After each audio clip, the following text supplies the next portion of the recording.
Coming up on today's Communiverse, Tesla's profits keep falling, but Elon Musk says the Robotax revolution is right around the corner. We will be talking about that. Meanwhile, the Cybertrucks, not going so well. They are a little bit flat, to say the least, not just their tires, but actual sales. Then Bill Belichick hasn't coached a single college game, but UNC has already sold out the entire football season. Every single seat. We break down whether the $10 million gamble was worth it. Next, French President Emmanuel Macron and his wife are suing U.S. influencer Candace Owens in a U.S. court over a bizarre conspiracy theory, and the charges are serious. Also, the QAnon Shaman is back. Shaman, shame on me if you're not getting that right. And he's turned on Trump with some wild new rants. What does that say about Trump's support from his most extreme former fans? And finally, my review of And Juliet. It's a Shakespeare remix set to pop hits with a lot more glitter and a lot less depth. Stick around. All that and more on today's Communiverse. It's going to be a fun show. I'm happy you're joining me, and we're going to get a lot done today. Hello and welcome. This is Communiverse. This is where news meets personal development. Every single day I look at the top news stories of the day and analyze them through the lens of personal development and communication skills, all with the goal of making you more successful. So that's what we're about. My name is TJ Walker. I've been coaching CEOs, billionaire fund managers, Fortune 500 executives, plus presidents and prime ministers for the last 3-4 decades on how to communicate effectively. Now, I take you into their world so you can see what's really happening and learn how to communicate and be more successful yourself. That's what we are all about right here. First step, we're going to take a look at what's going on in Elon Musk's world. Always something going on in Muskville. So let's take a look at that right now. So Tesla's latest earning report is out. It's not good news. The company posted its third consecutive quarterly profit decline, making just $1.2 billion from April to June, down from $1.4 billion the year before. Sales also dropped, and dropped somewhat significantly. We're going to give you at least my take on why exactly that's happening.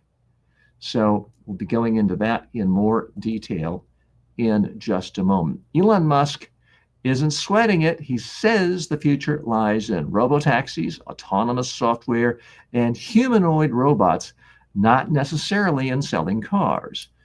And certainly his valuation is based on that promise, that expectation. Tesla has started testing a robotaxi service in Austin and says unsupervised versions could be available by year's end.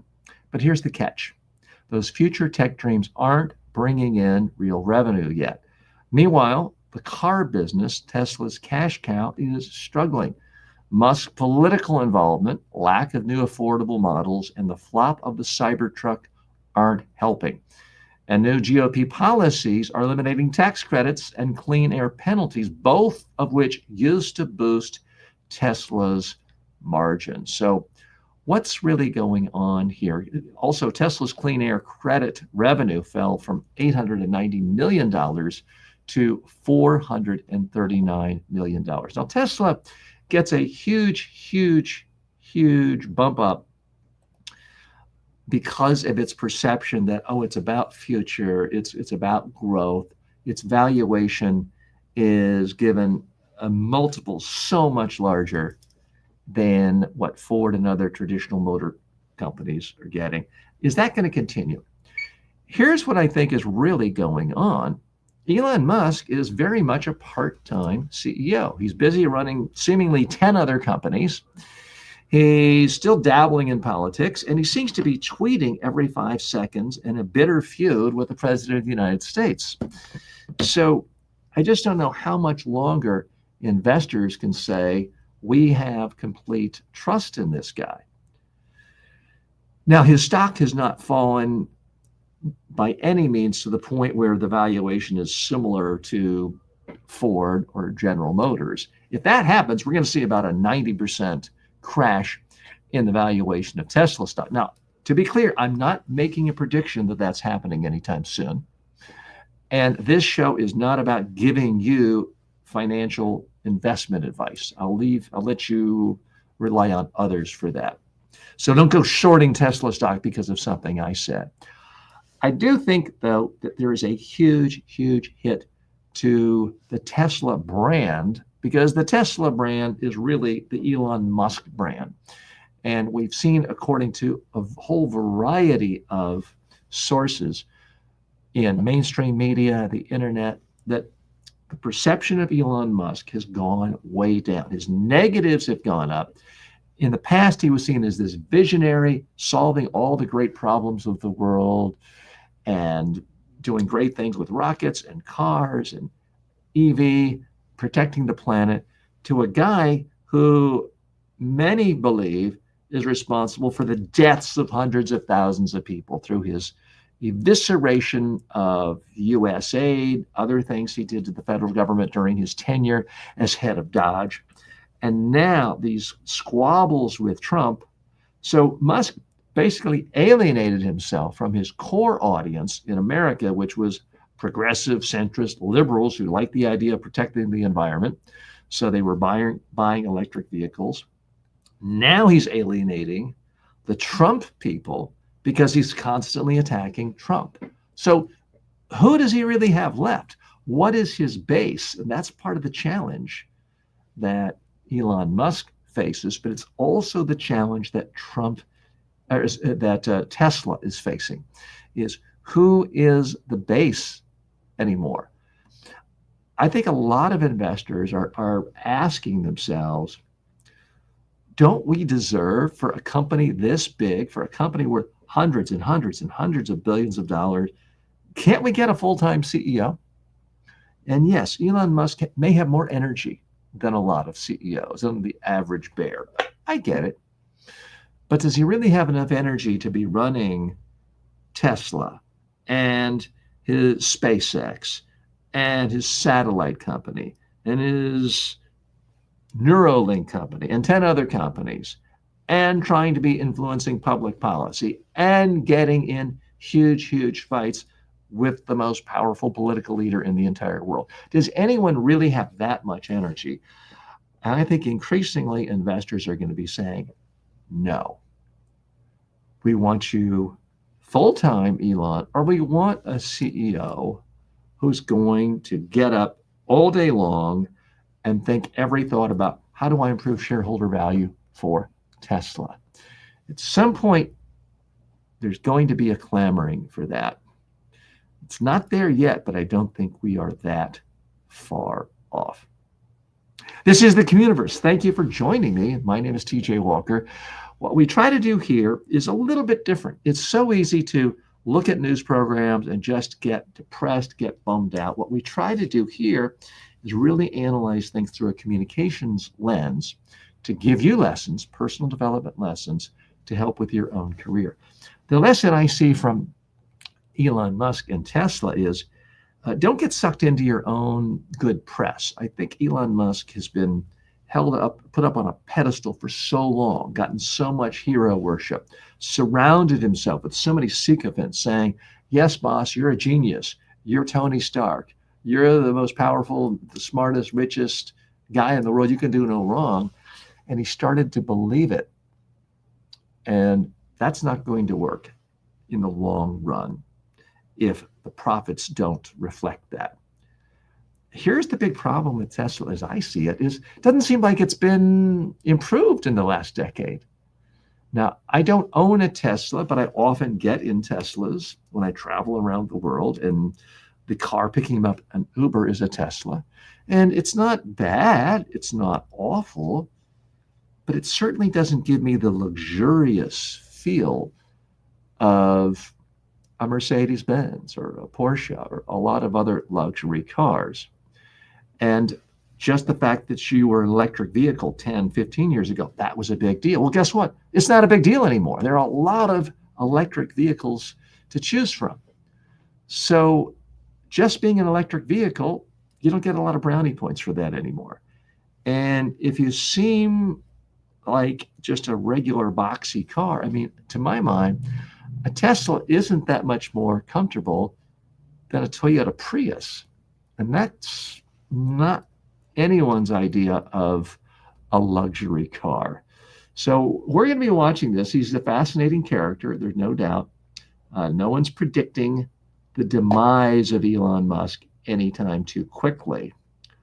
But I do think that the days of him just being able to do anything and everything he wants, and everyone trying to say this guy can do no wrong, I think those days are, in fact, coming to an end. Let's go to story 2. UNC sells out as Belichick takes over. In Chapel Hill, every seat for the 2025 football season is sold out, thanks to one man, Bill Belichick, the 6-time Super Bowl winner, making his college football debut at the tender young age of 73. Now, Belichick is reportedly being paid, when you add everything together, about $10 million a year, making him the highest paid college football coach, or certainly one of the highest paid coaches. But based on early numbers, UNC is seeing a return on that investment. Ticket revenue alone is expected to reach $40 million, with football total related income potential reaching $60 to $70 million. Beyond money, Belichick's presence has brought national media attention, an ESPN Monday night opener, and full-blown branding of the program. Now comes the hard part: winning. He is going to have to win. The expectations are very high. And anyone who really follows professional sports and college sports, whether it's football or anything else, they know that what works at the professional level often doesn't work at the college level. What works at the college level often doesn't work at the professional level. So how is this going to work? Let me be very upfront with you and be transparent. There are few people in the United States who know less about NFL football or college football than I do. So let me be very, very upfront. And when it comes to UNC, I do have a bias in that I went to Duke, which is UNC's rival. So you could say, well, TJ's attacking UNC because he's biased. You could make that case. I get it. But I'm going to try to be dispassionate about this and be as fair as I can. How is he going to do? I don't really know. We'll see. That's part of what makes sports exciting, is you never really know what's going to happen. But this is unfortunately one of the situations where our new economy of winner taking all does have a big role on creating income inequality. I was one who said, why in the world are colleges paying football coaches such outrageous fortunes? Meanwhile, their adjunct professors are living on food stamps and living in their car in many cases. I happen to believe we would all be much better off if you were, especially for a public university, but any university that gets a lot of public funds, which is every university in America, that they have a cap on salaries. And the cap should be whatever the president of the United States makes, which is about $450,000. No one who gets public money at a university should be able to get more than that. And that's my solution. That's what I would like to see. But I'm not a huge college football fan. A lot of people, if you gave them the choice in the United States of, we can have the best football team in the country at our state university, but you'd have to close every school and shut down every road. A lot of people would say, well, sure, what's the catch? I think it's short-sighted, but there's no doubt that a lot of people care and care passionately about college sports. And we live in a world where media buzz, branding, name ID is paramount in so many industries. And we are seeing, in part, what looks like UNC, University of North Carolina, making a winning bet. They paid a lot of money, and it's already paying off in terms of ticket sales for the first year. Now, football fans, like all fans everywhere, are fickle. And if it's a losing season, you're going to see people saying, well, I never liked them anyway, and I'm not going there. So I think that's what we're going to find out, and we won't know until the middle of the season, maybe by the end of the season. Now, if he wins and wins big and has the same level of success that he did at the professional level, he may be renegotiating his contract to get $20 or $30 million. We will see. So it is a fascinating world of what goes on in sports because they are celebrities in their own right. They have huge followings, huge name brand ID, and it commands a premium. Issue 3. This is a little bit nasty, and I apologize to you, but I have to give you the top stories of the day as it relates to media and communication. This involves France and the United States. Macron sues Candace Owens for defamation. In an unusual legal move, French President Emmanuel Macron and his wife Brigitte have filed a 22-count defamation lawsuit in Delaware against U.S. right-wing commentator Candace Owens. This is a bizarre case. The lawsuit stems from Owens' repeated claims on social media and YouTube that Brigitte Macron is secretly a man. The complaint alleges Owens ran a year-long campaign of falsehoods, even selling merchandise promoting the conspiracy. Despite receiving takedown demands with documentation of Brigitte Macron's birth and identity, Owens refuses to stop. The Macrons say the attacks have caused emotional distress, reputational harm, financial damages, and are now seeking punitive damages. Owens responded on Instagram and YouTube with mocking posts calling the lawsuit, a PR stunt. Macron has previously said false stories are the worst part of public life. I have some mixed feelings here because I think this Candace Owens is a nasty piece of work. There's no doubt about it. It's one thing to make sort of a snide remark about a public figure. Okay, a lot of us have done that from time to time, but to be consistently making a case again and again and again about the gender of a public person. And in this case, she's not elected to anything. She's the wife. She's the spouse of someone. She has a daughter. She has children. It's just about being nasty. And in this particular case, you have someone on the right-wing, extreme right-wing side of American politics saying, oh, here's this guy who is not a conservative. He's not a part of the right wing in another country.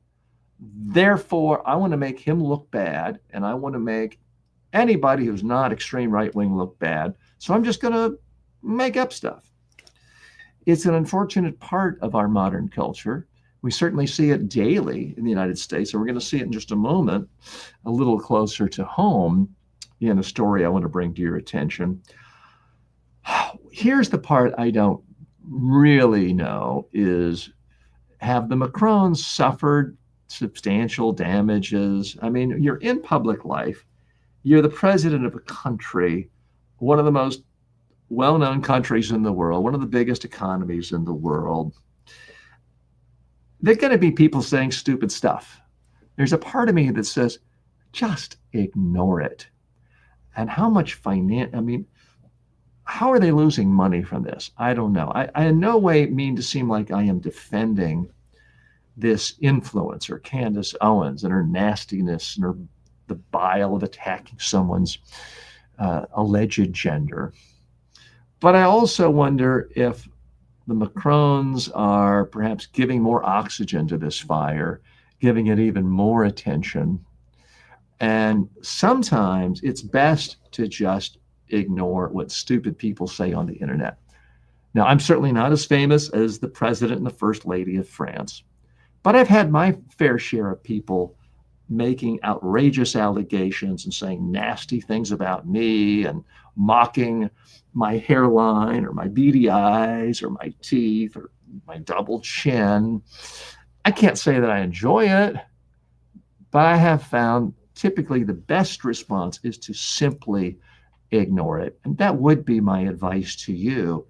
If someone who has no credibility, and I don't know anyone other than other extremists who give this Candace Owens any credibility, I do think that most of the time, the best strategy is to simply ignore idiots saying stupid things. Now, speaking of idiots, that brings us to our next story today. The QAnon Shaman turns against Donald Trump in an online meltdown. Jake Chansley, also known as the QAnon Shaman, you see his picture right here, is making headlines again. And this time, he's no longer praising Donald Trump. In a string of unfiltered and disturbing posts, Chansley is calling Trump a fraud and made increasingly bizarre, and I do mean bizarre, even by Trump standards, accusations. This marks a major reversal from January when Trump pardoned Chansley for his role in the January 6th Capitol riots. Talk about, gratitude. Trump gives him a pardon, and Chansley is now attacking him viciously. Now, Chansley has served over 2 years in prison before being released under the pardon. So Trump basically released him from prison. Now he's expressing frustration, claiming Trump has betrayed his base and hurling wild, often offensive accusations at Trump's allies, including someone who used to be an ally, Elon Musk, Speaker Mike Johnson, Richard Grenell. He's also declared himself president of the new constitutional republic, distancing himself from the MAGA movement. Now, I want to be delicate here. I don't want to be nasty. This is a family-friendly show. But this QAnon shaman is saying that Trump is, let me be delicate, is having romantic relations of an intimate sort with dead bodies. That's right. We've gone from a point in public life where it used to be if you didn't like someone, you made a factual case for it. They did this, it's fact-based, to I don't like this person, they're just awful, to increasingly it's because this person is 1 inch to the left of me. Maybe I'm on the conservative side, this person's a centrist. I'm just going to say they're a socialist, communist, and no different than communist Russia or Fidel Castro. That's no longer the case. We've gone to the point now where it's very common to say, okay, because someone has politics different from mine, I'm going to say not just that they cheat on their spouse, but that they are a pedophile. That used to be the most extreme thing. Well, now we've gone, thanks to the QAnon shaman, all the way to, I think, the bottom. He's now claiming that Donald Trump has intimate relations with dead bodies, necrophilia. We've gone there. How you can go beyond that, I'm not even sure. But he's apparently so upset about Trump with this whole Epstein file situation that he's willing to go there. So this was a very important part of Trump's base. I certainly think Trump was anticipating getting a lot of love from anyone he sprung from prison, but he's certainly not getting a lot of love here from this QAnon shaman. So interesting to follow. There are so many twists and turns with this Epstein thing. I frankly get tired of talking about it. It's hard to feel sorry, frankly, for someone getting slimed and twisted in more conspiracies like Trump, given the fact that he rose to power on the backs of conspiracy theories. He peddled the conspiracy theory that Barack Obama was not a U.S. citizen, was not born in America, was secretly a Muslim. And Trump also repeatedly peddled the idea that the Epstein files are all a part of a Democratic conspiracy and it was Hillary Clinton's fault somehow, even though there's no record of her ever being around Epstein. She certainly didn't go to his island for a fun weekend, I'll tell you that. And now more and more information comes out every single day where the relationship between Trump and Epstein seemed pretty close, and then it seems closer, and then it seems closer, and now they really seemed joined at the hips. Most recent revelations that Attorney General Bondi told Trump earlier this year, hey, you're in the Epstein files, after a lot of people in the administration said, oh, no connection there between Trump and the Epstein files, and by the way, there's no files. The story twists and turns every single day. And it's one of these rare situations where Trump is not able to use his media magic. And he is a real magician with the media. He is genuinely skilled at dealing with the media. It's one of the few times when he's not been able to change the subject and get everyone to look over here. Because normally he's so good at, as I showed you yesterday, he's so good at saying, hey, don't look at this. Look over here. Look at this shiny thing. Look at this, even though this isn't red. Look at this new red cape. He's really, really good at that. It's not working with the Jeffrey Epstein situation. The crisis seems to get a little deeper every day. His own base is so emotionally invested in this idea that there is this vast conspiracy of world leaders who are so evil that they do horrible things, manipulating the world for everyone else, and then they sit around and laugh at it and molest children. And clearly there was some problem with Epstein doing that. No one's doubting that. But the base of the Republican Party was promised a full release of everything in the files. And now every single day there's a different story of, oh, there are no files. There are no client files. Oh, we've released everything. Oh, Trump's not in it. Oh, actually he's in it. Oh, there's videos, but it's nothing but porn. Oh, there's videos of everyone going in and out of every Epstein property for years. So every single day it's completely different. And Donald Trump is trying to desperately change the subject. He's releasing Martin Luther King files from 60 years ago. He's talking about stripping the citizenship of Rosie O'Donnell. Now he's talking about essentially arresting Obama for treason. Wild, bizarre things that absolutely nobody finds any credibility in. Anything to change the subject, and it's not working. So what's the real lesson for you and for me? I think part of it is don't dabble in conspiracy theories. Also, it's probably not a good idea to spend a lot of time with known pedophiles and to praise them for liking young, beautiful women as much as you do. Probably not a good idea, but certainly if you live by the conspiracy theory, you could die by the conspiracy theory. I'm not ready to suggest that, and I say political death, I'm not suggesting any physical harm to anyone on this show.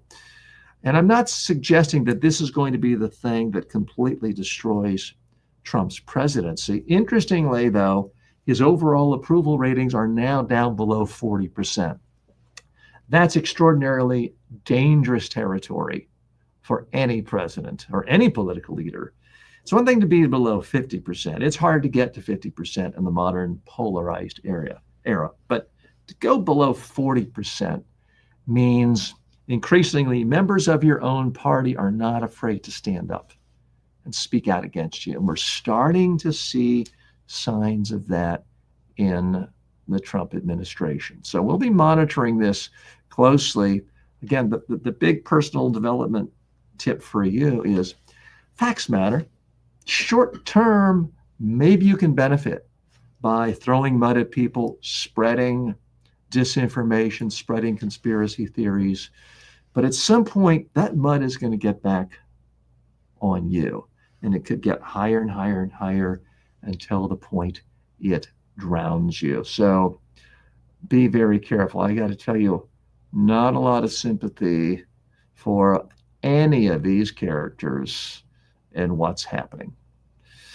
Okay, let's take a look at something a little more upbeat. Over the weekend, I had the fun and joy of attending Broadway shows. Oh, let's get rid of this guy again. Sorry for that image. Let me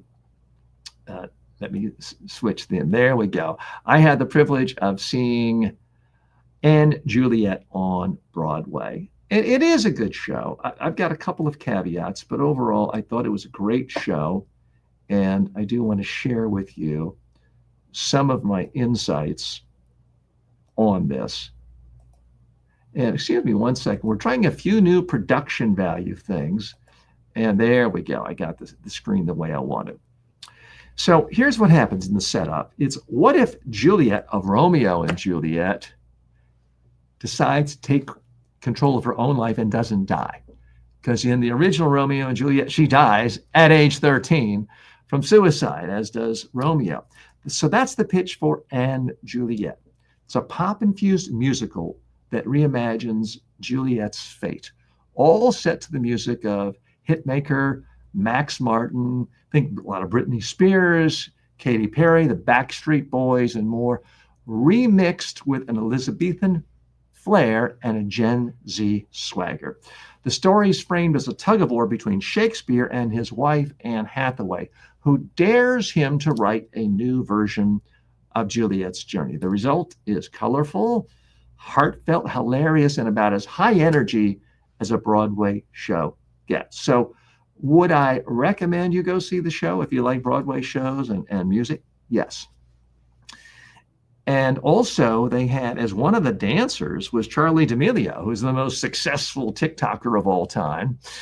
She and her family have made hundreds of millions of dollars on TikTok. People say, well, what is she doing on Broadway? Well, there's a legitimacy that comes to people in the entertainment world by doing their tenure on Broadway. We saw George Clooney doing it earlier this year. Rosie O'Donnell has done it. So many stars have done it.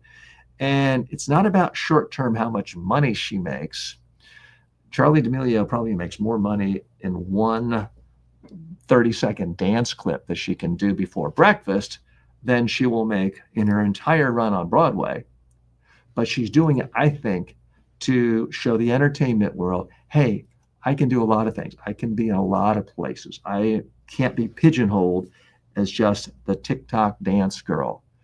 And she is a good dancer. There's absolutely no doubt about it whatsoever. So there are a couple of things I do want to talk about with this show. And at the risk of sounding like I am trying to be politically correct or cancel people or overly sensitive, a lot has been talked about in the last year or so by commentators like Scott Galloway, that we live in a culture that constantly tells young men, boys and men, you're not valued. And we're seeing men have dramatically higher suicide rates than women. We're seeing men die from opioid addiction and overdose at dramatically higher rates than we are women and girls. We're seeing men incarcerated at much higher levels. We're seeing men not get to college, flunking out of high school, college at much higher rates than we are of women. And this is not to say women need to go back down. I'm all in favor of empowering women, women doing well in the work world, the academic world. That's great. But there is a growing sense that men are giving up. And one of the byproducts is they are turning to radical right-wing extremists in the manosphere and in political candidates, especially here in the United States. And part of it is this cultural message that comes from a lot of different places that men are bad. Men are always predators. Men are always the problem. In this particular Broadway show, there was definitely the message that William Shakespeare is the dumb, clueless guy. He's the old white guy. But Romeo, only 13 years old, he was sort of stupid and useless. Now, there's a long tradition in Hollywood sitcoms where the dad is always the doofus, and every 5-year-old kid is smarter than the dad. The wife is always smarter than the dad. The dad's got to be the butt of all jokes. And okay, I can take a laugh like anyone else. But, things have worked out nicely for me. For a young man who doesn't have a college degree, maybe has no job, to be told again and again by every aspect of the culture, hey, you're the butt of jokes. You're dumb, you're clueless, you're not needed. Why don't you just get out of here? That is a factor in turning them, I believe, to right-wing extremist forces, voices on the internet, and extremist voting patterns. So if you are a centrist, if you are a feminist, as I consider myself, if you are a liberal, if you are a progressive, if you are anyone other than extreme right, you do have an interest in changing this perception of making men feel like they are valuable in our society too, that they are not inherently dumber, weaker, stupider than anyone else. Of course, there has been a long tradition in our society in America and around the world of women being told you're second class, minorities, ethnic minorities, and religious minorities, that you're not a full-fledged citizen. I get it. You could say this is a corrective needed. Okay, the correction, though, is saying anyone who is discriminated against, you're now equal. But the corrective can't be those of you who used to be on top are now inferior. And that's a part of my concern with the show and Juliet. It is sharing this message that, men are just dumb, stupid, useless idiots. That's not helping anyone.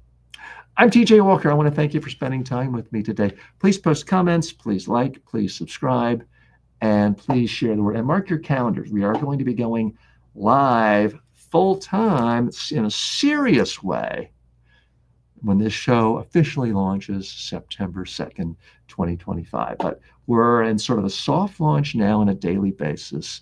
Thanks for spending time with me.